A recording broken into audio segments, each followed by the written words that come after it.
માતાજી, જય શ્રી કૃષ્ણ। તો અત્યારે સવારમાં હું મલાઈ કાઢી છે ઘી બનાવવા માટે।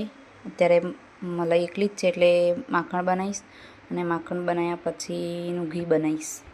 તો વિડીયોમાં બન્યા રહેજો, વિડીયો પૂરો જોજો। તો ચલો આપણે બનાવીએ માખણ।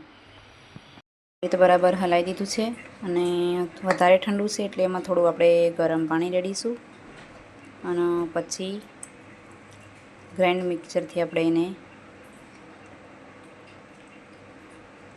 માખણ બનાવી દઈશું।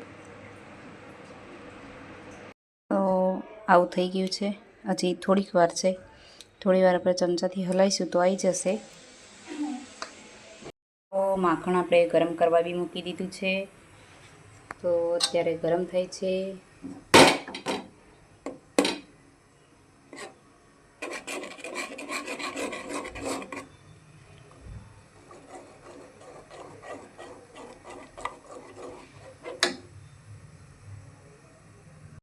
કોરું માખણ ખાવા માટે કાઢી લીધું છે થોડું, અને થોડું ગરમ કરવા પણ મૂકી દીધું છે।